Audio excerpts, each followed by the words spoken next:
Star nine news కి స్వాగతం. హైడ్రా పనితీరుపై కుకట్పల్లి ఎమ్మెల్యే ప్రెస్ మీట్ పెట్టారు. చెరువుల పరిరక్షణకు హైడ్రా ఏర్పాటు నిర్ణయాన్ని స్వాగతిస్తున్నామన్నారు. చెరువుల సంరక్షణకు నాలాల ఆక్రమణలతో కూడా తొలగించి చెరువులను అభివృద్ధి చేయాలన్నారు. కుకట్పల్లిలో ఓ చెరువులో ఉన్న శ్మశాన వాటికకు 40 సంవత్సరాలుగా ఉన్న ఆలయానికి నోటీసులు ఇవ్వడం శోచనీయమన్నారు.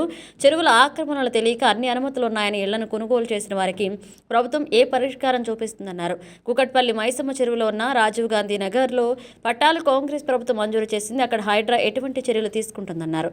ఇక చెరువుల ఆక్రమణలు తెలియక కొనుగోలు చేస్తున్న పేద మధ్యతరగతి వారికి ప్రభుత్వం ఏ విధంగా న్యాయం చేస్తుందంటూ ఆయన ప్రశ్నించారు.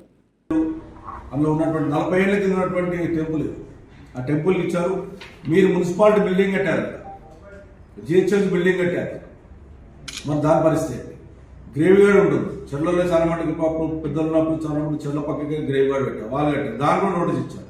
మరి ఇవన్నీ తీస్తే ప్రజలలో ఏ రకంగా బాధపడుతున్న ఆలోచన చేసుకోమని చెప్పి నేను హైడ్రా కమిషనర్ గారికి, అదేవిధంగా ముఖ్యమంత్రి గారు కూడా మీ ద్వారా నేను విజ్ఞప్తి చేస్తా ఉన్నా. ఖచ్చితంగా దీన్ని చేసే పని నేను పూర్తిగా ఒక శాసనసభ్యునిగా నేను మద్దతు ప్రకటిస్తా ఉన్నా. మీరు చేసే పనిలో ఎంబడే దాన్ని ఏ రకంగా ఉందో బీద ప్రజలకు అన్యాయం జరగకుండా, అదేవిధంగా ఉన్నటువంటి ఎక్విటేషన్ భూమిని ఎంబడే దాన్ని టేకప్ చేసి డెవలప్ చేసే విధంగా, అదేవిధంగా ఉన్నటువంటి పట్టదారులకు టీడీఆర్ చేసి పట్టదారులను కూడా తొలగించే విధంగా ఉంటే చర్యలు ఇంకా బాగుంటుందని చెప్పి నేను తెలియజేస్తా ఉన్నా.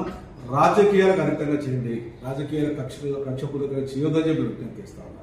ఒక్కొక్క పార్టీ చూస్తే, ఇలా బీజేపీ పార్టీ చూస్తే మేము రాష్ట్ర అధ్యక్షుడు ఒక మాట మాట్లాడుతున్నాడు, వాళ్ళ ఎంపీ ఒక మాట మాట్లాడుతున్నాడు.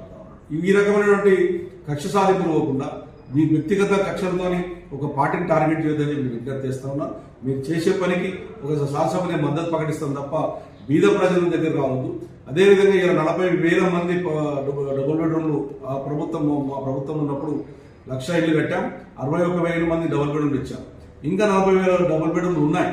డబుల్ బెడ్రూమ్లు ఏవైతే ఎక్కడెక్కడైతే ఈ చెరువులకు ఎఫెక్ట్ అయినటువంటి వాళ్ళు కానీ, నాలలో ఉన్నటువంటి ఎఫెక్ట్ అయినటువంటి అందరూ కూడా ఆ డబుల్ బెడ్రూమ్లు ఇచ్చి అలా కట్టేయండి. ఇప్పటికీ ఉన్నాయి కాబట్టి 40,000 మంది ఉన్నారు కాబట్టి 12,000 మంది మూసినది మీద కానీ ఇక్కడ నాలల మీద కొంతమంది ఆక్రమించుకున్నటువంటి వాళ్ళు ఉన్నారు. వాళ్ళందరూ కూడా తొలగించి వాళ్ళు ఎంబడే వాళ్ళ డబుల్ బెడ్రూమ్ ఇచ్చి అది ఇమీడియట్ గా నాలను కూడా టేకప్ చేయమని చెప్పి విజ్ఞప్తి చేస్తాను. ఎందుకంటే కేసీఆర్ ప్రభుత్వం ఉన్నప్పుడు డబుల్ బెడ్రూమ్లు ఉన్నాయి. ఆ ఉన్నటువంటి డబుల్ బెడ్రూమ్ లో ఆ రకంగా ఇచ్చినట్టుంటే ఫస్ట్ నాలలు చెరువులు చేయాలి. నాలలు చేయకుండా చెరువులు చేస్తే కూడా పెద్ద ఉపయోగపడదు. నాలను కూడా మీరు టేకప్ చేయమని చెప్పి విజ్ఞప్తి చేస్తా ఉంటాను. Thank you.